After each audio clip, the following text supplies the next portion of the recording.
Hare Krishna, Chapter 14 Prayers offered by Lord Brahma to Lord Krishna. Brahma said, My dear Lord, you are the only worshipful Supreme Lord, the personality of Godhead. Therefore, I am offering my humble obeisances and prayers just to please you. Your bodily features are the color of clouds filled with water. You are glittering with the silver electric aura emanating from your yellow garments. Let me offer my respectful repeated obeisances unto the son of Maharaja Nand, who is standing before me with conch shell earrings and a peacock feather on his head. His face is beautiful. He is wearing a helmet and is garlanded by forest flowers, and he stands with a morsel of food in his hand. He is decorated with a cane, a buffalo horn, bugle, and a flute. He stands before me with small lotus feet. My dear Lord, people may say that I am the master of old Vedic knowledge and I am supposed to be the creator of this universe, but it has been proved now that I cannot understand you. You are present before me just like a child. You are playing with your boyfriends and calves, which might imply that you do not even have sufficient education. You are appearing just like a village boy, carrying your food in your hand and searching for your calves. And yet there is so much difference between your body and mine that I cannot estimate the potency of your body.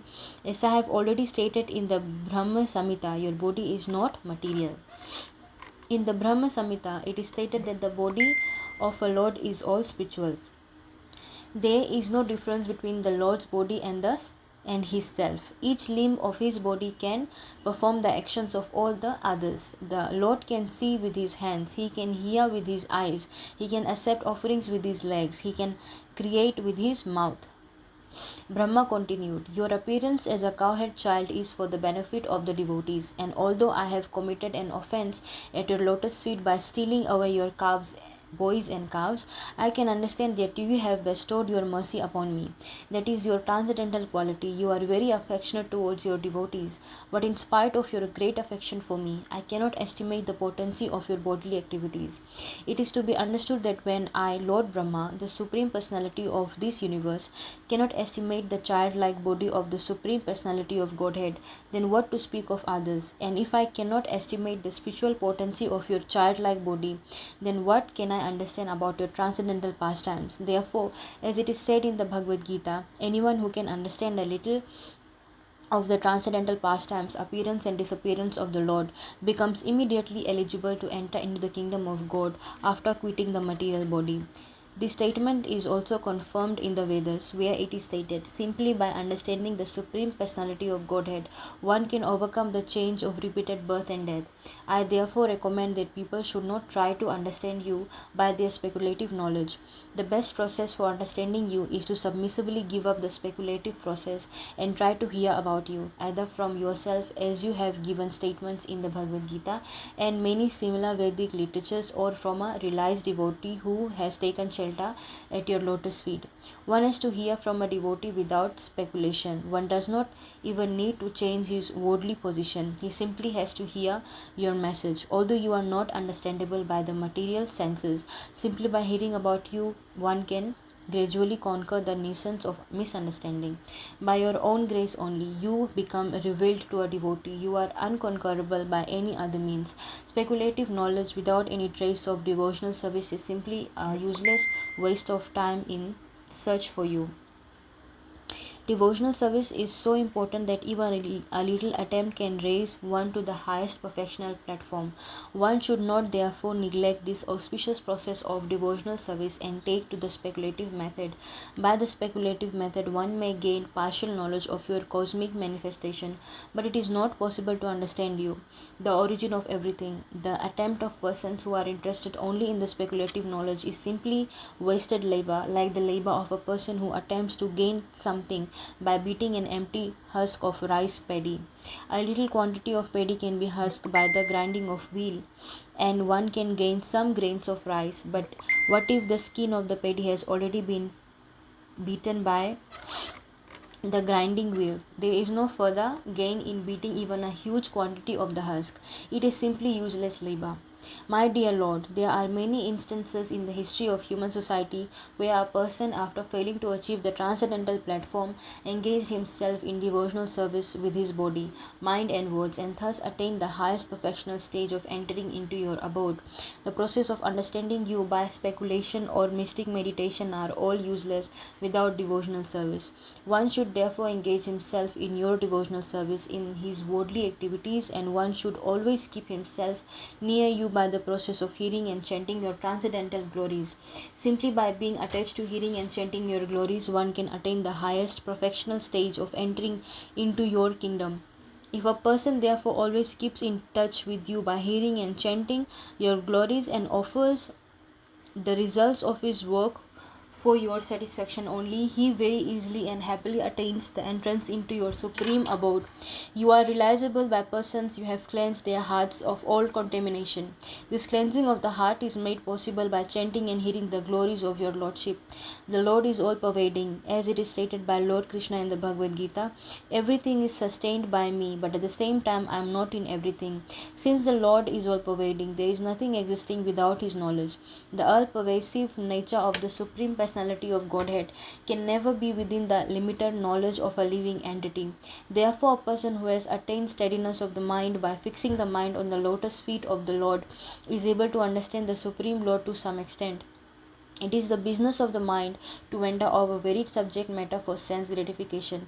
Therefore, only a person who always engages the senses in the service of the Lord can control the mind and be fixed at the lotus feet of the Lord. This concentration of the mind upon the lotus feet of the Lord is called samadhi. Until one reaches the stage of samadhi or trance, he cannot understand the nature of the Supreme Personality of Godhead. There may be some philosophers or scientists who can study the cosmic nature from atom to atom. They may be so advanced that they can count the atomic composition of the cosmic atmosphere, or all the planets and stars in the sky, or even the shining molecule particles of the sun or the stars and other luminaries in the sky. But it is not possible to count the qualities of the Supreme Personality of Godhead. As described in the beginning of the Vedanta Sutra, the Supreme Person is the origin of all qualities. He is generally called Nirguna. Nirgun means whose qualities are beyond estimation. Gun means quality and Nir means beyond estimation. But impersonalists interpret this word Nirgun as having no quality, because they are unable to estimate the qualities of the Lord in transcendental realization. They conclude that the Supreme Lord has no qualities, but that is actually not the position. The real position is that he is the original source of all qualities.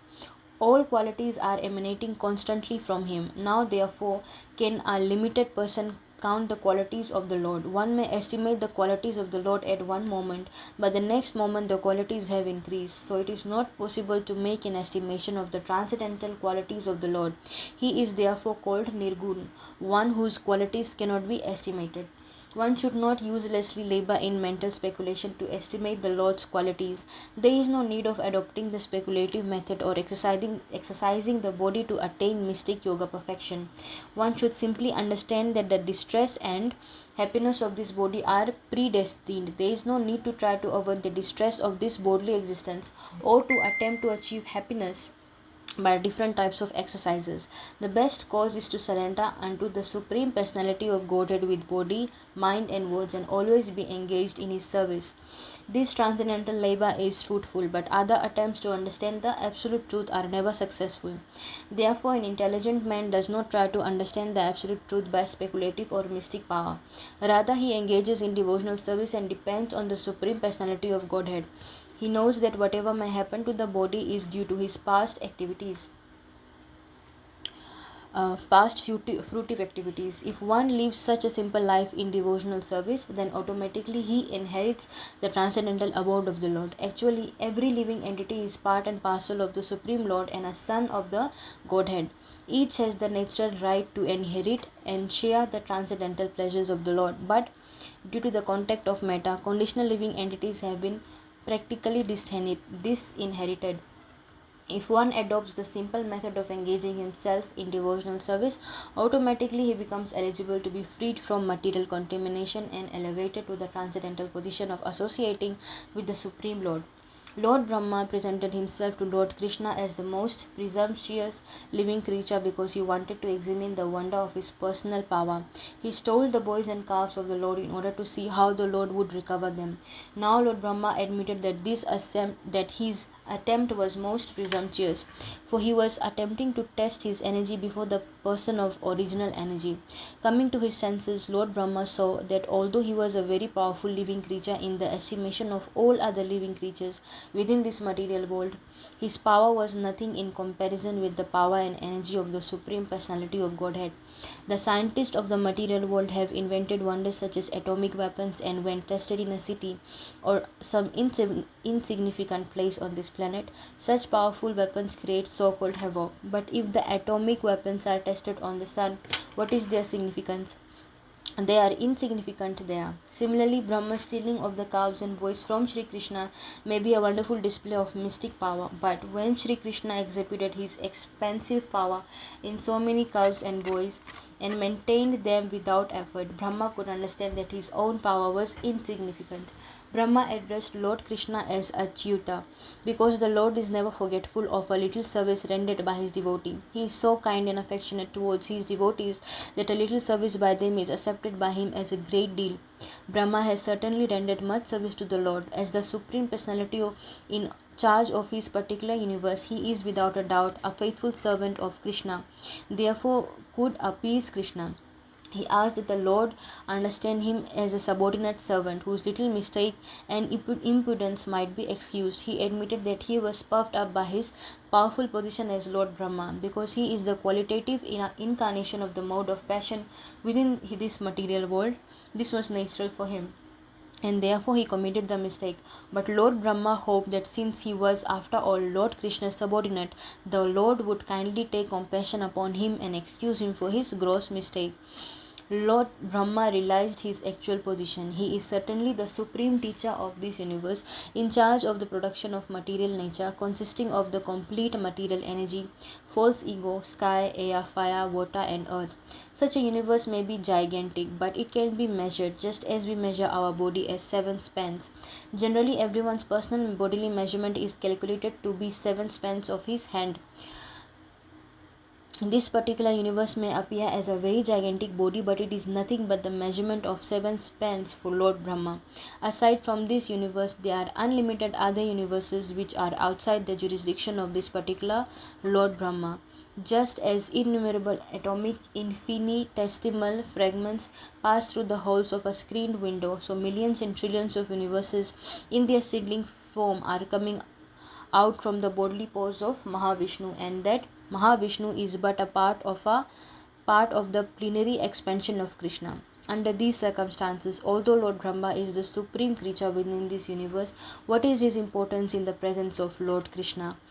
Lord Brahma therefore compared himself to a little child within the womb of his mother.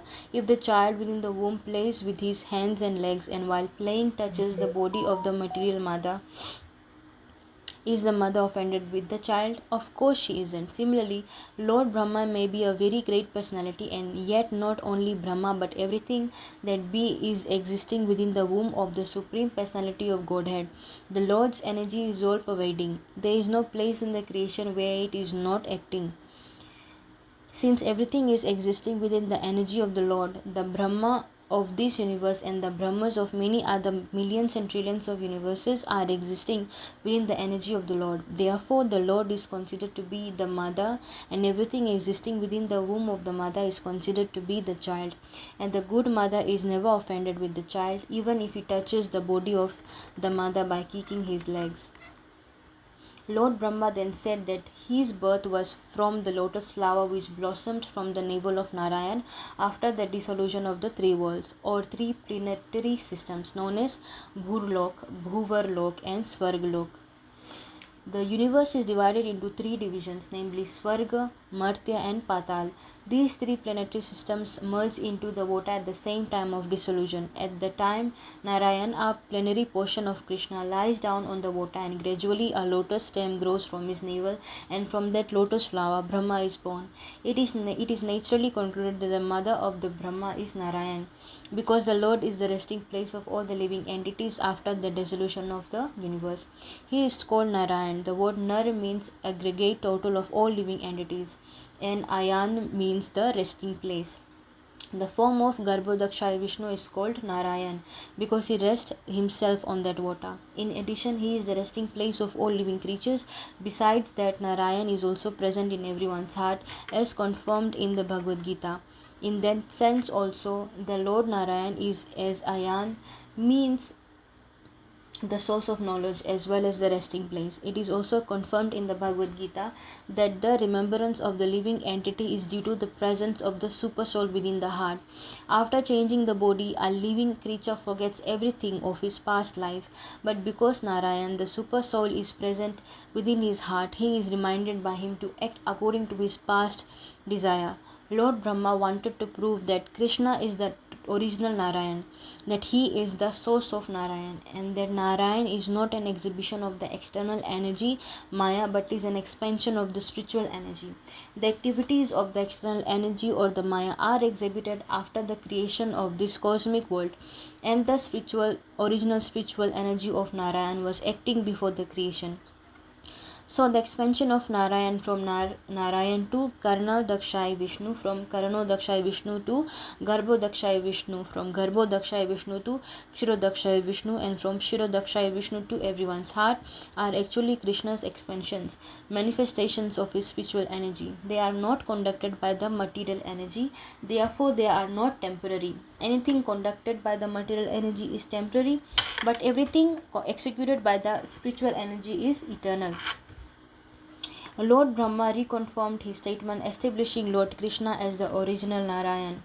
He said that the Lord's gigantic universal form is resting on the Vota known as Garbhodaka. He spoke as follows: "This gigantic universal form is another manifestation of your energy. On account of his resting on the Vota, this universal form is also called Narayan, and we are all within the womb of this Narayan form. I see your different Narayan forms everywhere. I can see you on the Vota, I can feel you within my heart, and I can also see you before me now. You are the original Narayan. My dear Lord, in this incarnation, you have proved that you are the supreme controller of Maya. You remain within the cosmic manifestation, and yet the whole creation is within you. This fact has already been proved by you when you exhibited the whole universal creation within your mouth before your mother, Yashoda. By your inconceivable potency of Yog Maya, you can affect such things without external help. My dear Lord Krishna, the whole cosmic manifestation that we are visualizing at present is all within your body. Yet I am seeing you outside, and you are also seeing me outside. How can such things happen without being influenced by our inconceivable energy?" Lord Brahma stressed herein that without accepting the inconceivable energy of the Supreme Personality of Godhead, one cannot explain things as they are. He continued, "My dear Lord, leaving aside all other things and just considering today's happenings, what I have seen, are they not all due to your inconceivable energies? First of all, I saw you alone, therefore you expanded yourself as your cowhead boyfriends, the calves and all the existence of Vrindavan. Then I saw you and all the boys and calves as four-handed Vishnus, and they are being worshipped by all elements and all demigods, including myself. Again, they are all wound up, and you remained alone, as you were before. Does this not mean that you are the Supreme Lord Narayan, the origin of everything? That everything emanates from you and again enters you, leaving you the same as before? Persons who are unaware of your inconceivable energy cannot understand that you alone expand yourself as the creator of Brahma, the maintainer Vishnu, and the annihilator Shiva. The persons who are not in awareness of things as they are contemplate that I, Brahma, am the creator, Vishnu is the maintainer, and Lord Shiva is the annihilator. Actually, you alone are everything. creator, maintainer, and annihilator. Similarly, you expand yourself in different incarnations. Among the demigods, you incarnate as Vamandev. Among the great sages, you incarnate as Parshura. Among the human beings, you appear as yourself, Lord Krishna, or as Lord Ram. Among the animals, you appear as the boar incarnation, and among the aquatics, you appear as the fish incarnation. And yet, you have no appearance or disappearance. You are always eternal. Your appearance and disappearance are made possible by your inconceivable energy just to give protection to the faithful devotees and to annihilate the faithless demons. O my Lord, O all-pervading Supreme Personality of Godhead, O Super Soul, controller of all mystic powers, no one can appreciate your transcendental pastimes as they are exhibited within these three worlds. No one can estimate how you have expanded your Yoga Maya and your incarnations, and how you act by your transcendental energy. My dear Lord, this whole cosmic manifestation is just like a flashing dream, and its temporary existence simply disturbs the mind. As a result, we are full of anxiety in this existence. To live within this material world simply means to suffer and to be full of all miseries. And yet, this temporary existence of the material world appears to be pleasing and dear on account of its having evolved from your body, which is eternal and full of bliss and knowledge. My conclusion is therefore that you are the Supreme Soul, the Absolute Truth, and the Supreme Original Person. And although by your inconceivable transcendental potencies you have expanded yourself in so many Vishnu forms and also in the living entities and other energies, you are the Supreme One without a second, the Supreme Super Soul. The innumerable living entities are simply the sparks of original fire, your Lordship. The conception of the super soul as impersonal is wrong because I see that you are the original person. Persons with the poor fund of knowledge may think that because you are the son of Nanda Maharaj, you are not the original person.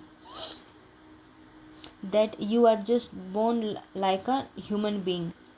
They are mistaken. You are the actual original person. That is my conclusion. In spite of your being the son of Nanda, you are the original person, and there is no doubt about it. You are the absolute truth, and you are not of this material darkness. You are the source of the original Brahma Jyoti as well as the material luminaries. The sun, moon, and stars, your transcendental effulgence is identical with the Brahma Jyoti. As it is described in the Brahma Samhita, the Brahma Jyoti is nothing but your personal bodily effulgence. There are many Vishnu incarnations and incarnations of your different qualities, but all those incarnations are not on the same level. You are the original lamp. Other incarnations may possess the same candle power as the original lamp, but the original lamp is the beginning of all light. And because you are not one of the creations of this material world, even after the annihilation of this world, your existence as you are will continue. Because you are the original person, you are described in the Gopal Tapani Upanishad as well as in the Brahma Samhita as Govindam Adi Purusham. Govinda is the original person and cause of all causes. In the Bhagavad Gita also, it is stated that you are the source of the Brahman effulgence. No one should conclude that your body is like an ordinary material body. Your body is Akshara or indestructible. The material body is always full of threefold miseries, but your body is Sachidananda Vigraha, full of bliss, knowledge, and eternality. You are also Nirajana because your pastimes as the little son of Mother Yashoda or the lover of the gopis are never contaminated by the material qualities, and although you exhibited yourself as so many cowherd boys and calves, your transcendental potency was not reduced. You are always complete as it is described in the Vedic literature. Even if the complete is taken away from the complete, the supreme absolute truth, it remains the complete supreme absolute truth. And with although many expansions from the complete are visible, the complete one without a second, since all your pastimes are spiritual, there is no possibility of their being contaminated by the material modes of nature. When you place yourself as subordinate to your father and mother, Nanda and Yashoda, you are not reduced in your potency. This is an expansion of your loving attitude towards your devotees. There is no second identity to compete with you. A person with a poor fund of knowledge concludes that your appearance and pastimes are simply material designations. You are transcendental to both nescience and knowledge, as it is confirmed in the Gopala Tapani Upanishad. You are the original Amrita, indestructible nectar of immortality, as confirmed in the Vedas. Amritam Sasvatam Brahma. Brahman is the eternal, the supreme origin of everything, who has no birth or death. In the Upanishads, it is stated that the supreme Brahman is as effulgent as the sun and is the origin of everything. And anyone who can understand that original person becomes liberated from the material conditional life. Anyone who can simply be attached to you by devotional service can know your actual position, birth, appearance, disappearance, and activities. As confirmed in the Bhagavad Gita, simply by understanding your constitutional position, appearance, and disappearance, one can be immediately elevated to the spiritual kingdom after quitting this present body. Therefore, to cross over the ocean of material science, an intelligent person takes shelter of your lotus feet and is easily transferred to the spiritual world. There are many so-called meditators who do not know that you are the supreme soul. As stated in the Bhagavad Gita, you are the supreme soul present in everyone's heart. Therefore, there is no necessity if one's meditating on something beyond you. One who is always absorbed in meditation on your original form of Krishna easily crosses over the ocean of material nescience. But persons who do not know that you are the supreme soul remain within this material world in spite of their so-called meditation. If by the association of your devotees a person comes to the knowledge that Lord Krishna is the original super soul, then it is possible for him to cross over the ocean of the material ignorance. For instance, when a person mistakes a rope for a snake, he is filled with fear. But as soon as he understands that the rope is not a snake, he is liberated from fear. If one understands you, therefore, through your personal teachings, as stated in the Bhagavad Gita, or through the teachings of your pure devotees, as stated in Srimad Bhagavatam and all other Vedic literatures, if one realizes that you are the ultimate goal of understanding, he need no more fear this material existence. So-called liberation and bondage have no meaning for a person who is already engaged in your devotional service, just as a rope is not fearful to a person who knows that it is not a snake. A devotee knows that this material world belongs to you, and he therefore engages everything in your transcendental loving service. Thus there is no bondage for him. For a person who is already situated in the sun planet, there is no question of the appearance or disappearance of the sun in the name of day or night. It is also said that you, Krishna, are just like the sun and that Maya is like darkness. When the sun is present, there is no question of darkness. So, for those who are always remain in your presence by engaging in your service, there is no question of bondage or liberation. They are already liberated. On the other hand, persons who falsely think themselves to be liberated without taking shelter of your lotus feet fall down because their intelligence is not pure. If one therefore thinks that the super soul is something different from your personality and thus searches out the super soul or the supreme Brahman somewhere else in the forest or in the caves of the Himalayas, his condition is very lamentable. Your teachings in the Bhagavad Gita are that one should give up all other processes of self-realization and simply surrender unto you, for that is complete, because you are the supreme in every respect.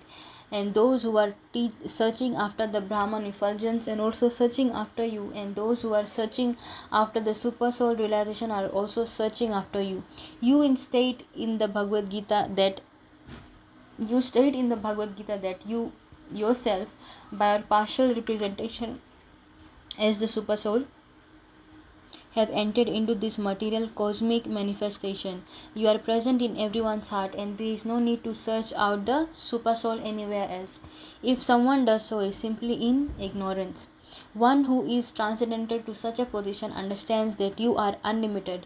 You are both within and without. Therefore, your presence is everywhere. Instead of searching for the super soul anywhere else, a devotee only concentrates his mind on you within. Actually, one who is liberated from the material concept of life can search for you. Others cannot. The example of thinking the rope to be a snake is applicable only to those who are still in ignorance of you. Actually, when one mistakes a rope for a snake, the existence of the snake is only within the mind. The existence of Maya similarly is only within the mind. Maya is nothing but ignorance of your personality. When one forgets your personality, that is the conditioned state of Maya. Therefore, one who is fixed upon you both eternally and externally is not illusioned. One who has attained a little result of devotional service can understand your glories. Even one striving for Brahman realization or Paramatma realization cannot understand these features of your personality unless you bestow on him the result of at least the slight bit of devotional service. One may be the spiritual master of many impersonalists, or he may go to the forest or to a mountain cave and meditate as a habit for many years, but he cannot understand your glories without being favored by a slight degree of devotional service.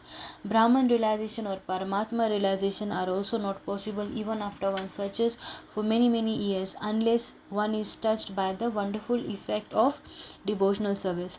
Therefore, my Lord, I pray that I may be so fortunate in this life or in another life, wherever I may take birth, I may be counted as one of your devotees. Wherever I may be, I pray that I may be engaged in your devotional service. I do not even care what form of life I get in the future, because I can see that even in the form of cows and calves or cowherd boys, the devotees are so fortunate to be always engaged in your transcendental loving service and association. Therefore, I wish to be one of them instead of such an exalted person as I am now. For I am full of ignorance. The gopis and cows of Vrindavan are so fortunate that they have been able to supply their breast milk to you. Persons who are engaged in performing great sacrifices and offering many valuable goals in sacrifice cannot attain the perfection of understanding you, but simply by devotional service, these innocent village women and cows are all able to satisfy you with their milk. You have drunk their milk to satisfaction, yet you are never satisfied as much by those engaged in performing sacrifices. I am simply surprised, therefore, with the fortunate position of Maharaja Nanda, Mother Yashoda, and the cowherd men and gopis, because you, the Supreme Personality of Godhead and Absolute Truth, are existing here as their most intimate, lovable object. My dear Lord, no one can actually appreciate the good fortunate of these residents of Vrindavan. We are all demigods, controlling deities of the various senses of the living entities, and we are proud of enjoying such privileges, but actually, there is no comparison between our position and the position of these fortunate residents of Vrindavan, because they are actually relishing your presence and enjoying your association by dint of their sensory activities. We may be proud of being controllers of the senses, but here the residents of Vrindavan are so transcendental that they are not under our control. Therefore, they are enjoying their senses through service to you.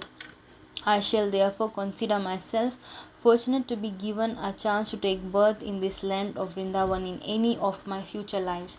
My dear Lord, I am therefore not interested in either material opulences or liberation. I am most humbly praying at your lotus feet for you to please give me any sort of birth within this Vrindavan forest, so that I may be favored by the dust of the feet of some of the devotees of Vrindavan. If I am given the chance to grow as a humble blade of grass in this land, that would be a glorious birth for me. But if I am not so fortunate to take birth within the forest of Vrindavan, I beg to be allowed to take birth outside the immediate area of Vrindavan, so that when the devotees go out, they will walk over me. Even that would be a great fortune for me. I am just aspiring for a birth in which I will be smeared by the dust of the devotees' feet, because I can see that everyone here is simply full of Krishna consciousness. No one here knows anything but the lotus feet of Krishna, or Mukunda, for which the Vedas themselves are searching. It is confirmed in the Bhagavad Gita that the purpose of Vedic knowledge is to find Krishna, and it is said in the Brahma Samhita that it is very difficult to find Krishna, the Supreme Personality of Godhead, by systematic reading of this Vedic literature, but he is very easily available through the mercy of a pure devotee. The pure devotees of Vrindavan are fortunate because they can see Mukund or Lord Krishna all the time. This word Mukunda can be understood in two ways. Mukh means liberation. Lord Krishna can give liberation and therefore transcendental bliss. The word also refers to his smiling face, which is just like the Kund flower. Mukha means face. The Kunda flower is very beautiful and appears to be smiling. Thus, the comparison is made.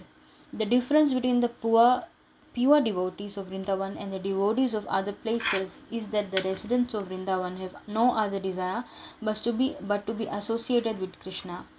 Krishna, being very kind to his devotees, fulfills their desire because they always want Krishna's association. The Lord is always prepared to give it to them. The devotees of Vrindavan are also spontaneous lovers. They are not required to strictly follow regulative principles because they are already naturally developed in transcendental love for Krishna. Regulative principles are required for persons who have not achieved such a position of spontaneous love. Brahma is also a devotee of the Lord, but he is an ordinary devotee subject to following regulative principles. He prays to Krishna to give him the chance to take birth in Vrindavan so that he might be elevated to the platform of spontaneous love. Lord Brahma continued, My Lord, sometimes I am puzzled as to know how your Lordship will be able to repay in gratitude the devotional service of these residents of Vrindavan. Although I know that you are the supreme source of all benedictions, I am puzzled to know how you will be able to repay all the service that you are receiving from these residents of Vrindavan. I think of how you are so kind, so magnanimous, that even Putana, who came to cheat you by dressing herself as a very affectionate mother, was awarded liberation and the actual post of a mother. And other demons belonging to the same family, such as Aghasur and Bakasur, were also favored with liberation and achieved you. Under the circumstances, I am puzzled. These residents of Vrindavan have given you everything, their bodies, their minds, their love, their homes, their possessions. Everything is being utilized for your purpose. So, how will you be able to repay your debt to them? You have already given yourself to Putana. I surmise that you shall ever remain a debtor to the residents of Vrindavan, being unable to repay their loving service. My Lord, I can understand that the super excellent quality of the service rendered by the residents of Vrindavan is due to their spontaneously engaging all natural instincts in your loving service. It is said that attachment for material objects and home is due to illusion, which makes a living entity conditioned in the material world. But this is only the case for persons who are not Krishna conscious. In the case of residents of Vrindavan, such obstructions as attachment for material objects and home is due to illusion, which makes a living entity conditioned in material world. But this is only the case for persons who are not Krishna conscious. In this case of residents of Vrindavan, such obstructions as attachment to hearth and home are non-existent because their attachment has been directed unto you and their homes have been converted into temples by your constant presence there, and because they have forgotten everything for your sake, there is no impediment. For a Krishna conscious person, there is no such thing as impediments due to attachment for hearth and home, nor there is illusion. I can also understand that your appearance as a small cowhead boy, a child of the cowhead man, is not at all material activity. You are so much obliged by their affection that you are here to inspire them with more loving service by transcendental presence. In Vrindavan, there is no distinction between material and spiritual because everything is dedicated to your loving service. My dear Lord, your Vrindavan pastimes are simply to inspire your devotees. If someone takes your Vrindavan pastimes to be material, he will be misled. My dear Lord Krishna, those who deride you, claiming that you have a material body like an ordinary man, are described in the Bhagavad Gita as demoniac and less intelligent. You are always transcendental. The non-devotees are cheated because they consider you to be a material creation. Actually, you have assumed this body, which exactly resembles that of an ordinary cowhead boy, simply to increase the devotion and transcendental bliss of your devotees. My dear Lord, I have nothing to say about people who advertise that they have already realized God or that by their realization they have themselves become God. But as far as I am concerned, I admit frankly that for me it is not possible to realize you by my mind, body, mind, or speech. What I can say about you, or how can I realize you by my senses? I cannot even think of you perfectly with my mind, which is the master of the senses. Your qualities, your activities, and your body cannot be conceived of by any person within this material world. And only by our mercy one can understand to some extent what you are. My dear Lord, you are the supreme Lord of all creation. Although I sometimes falsely think that I am the master of this universe, I may be the master of this universe, but there are innumerable universes and there are innumerable Brahmas also who preside over these universes. But actually, you are the master of them all. As the super soul in everyone's heart, you know everything. Please, therefore, accept me as your surrendered servant. I hope you will excuse me for committing the great offense of disturbing you in your pastimes with your friends and calves. Now, if you will kindly allow me, I will immediately leave so you can enjoy your friends and calves without my presence. My dear Lord Krishna, your very name suggests that you are all attractive. The attraction of the sun and the moon are all due to you. By the attraction of the sun, you are beautifying the very existence of the Yadu dynasty. With the attraction of the moon, you are enhancing the potency of the land, the demigods, the brahmanas, the cows, and the oceans. Because of your supreme attention, demons like Kansa and others are annihilated. Therefore, it is my deliberate conclusion that you are the only worshipable deity within the creation. Accept my humble obeisances until the annihilation of this material world. As long as there is sunshine within this material world, kindly accept my humble obeisances. In this way, Brahma, thus master of this universe, after offering humble and respectful obeisances unto the Supreme Personality of Godhead and circumambulating him 3 times, was ready to return to his abode known as Brahmalok. By his nature gesture, the Supreme Personality of Godhead gave him permission to return.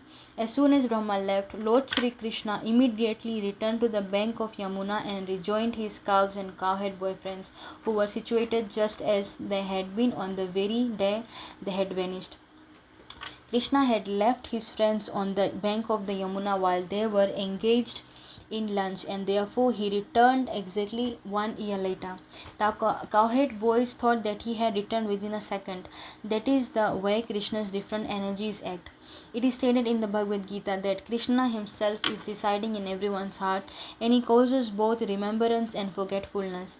All living entities are controlled by the supreme energy of the Lord, and sometimes they remember and sometimes they forget their constitutional position. His friends, being controlled in such a way, could not understand that for 1 whole year they were present from the Yamuna's bank and were under the spell of Brahma's illusion. When Krishna appeared before the boys, they thought Krishna has returned within a minute. They began to laugh, thinking that Krishna was not willing to leave their lunchtime company. They were very jubilant and invited him. Dear friend Krishna, you have come back so quickly. All right, we have not as yet begun our lunch, not even taken one morsel of food. So please come and join us and let us all eat together.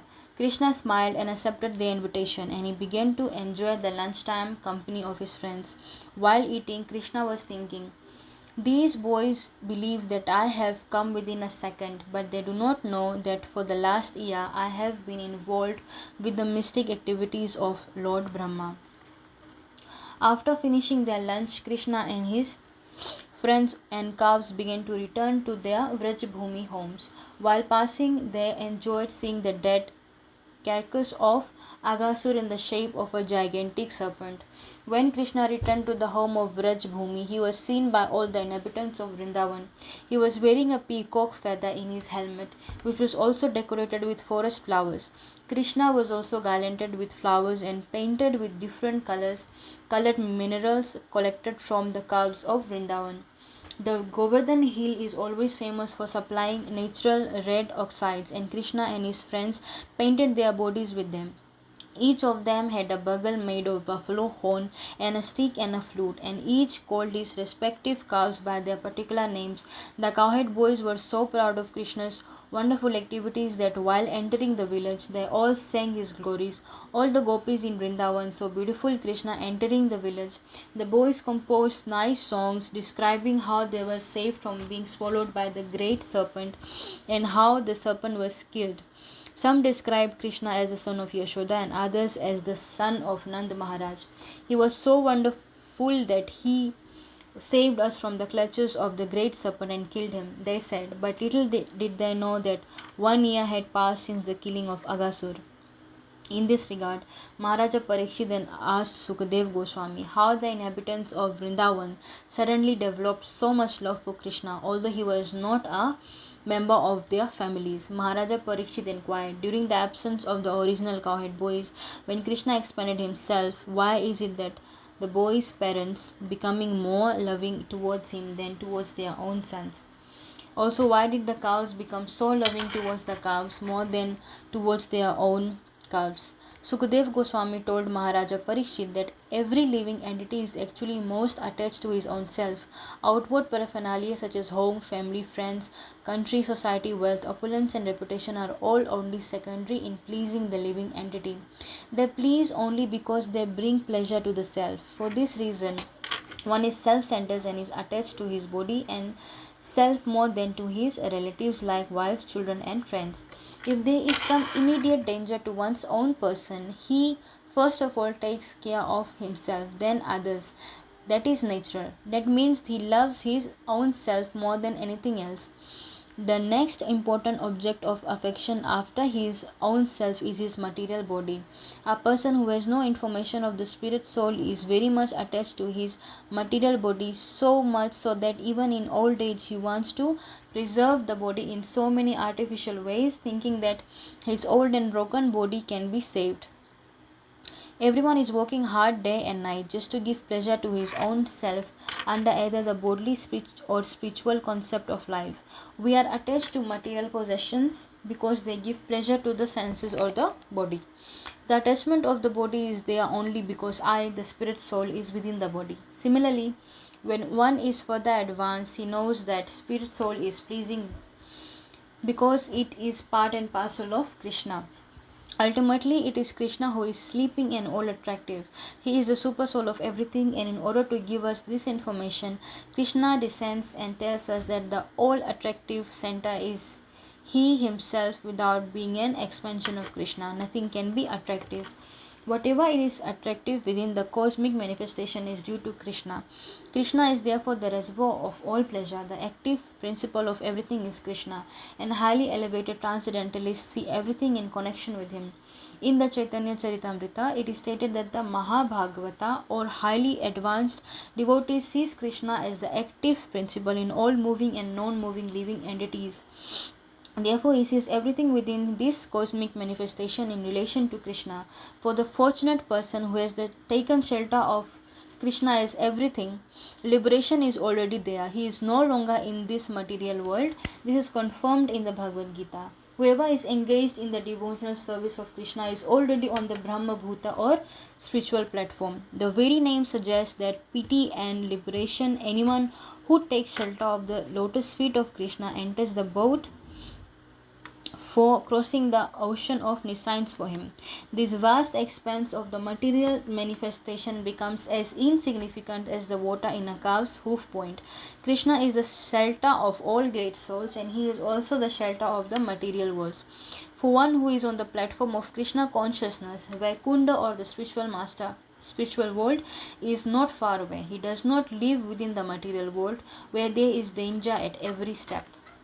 In this way, Krishna consciousness was fully explained to Maharaja Parikshit by Sukadev Goswami as he recited to the king the statements and prayers of Lord Brahma. These descriptions of Lord Krishna's pastimes with his cowherd boys, his eating with them on the bank of the Yamuna, and Lord Brahma's prayers unto him are all transcendental subject matters.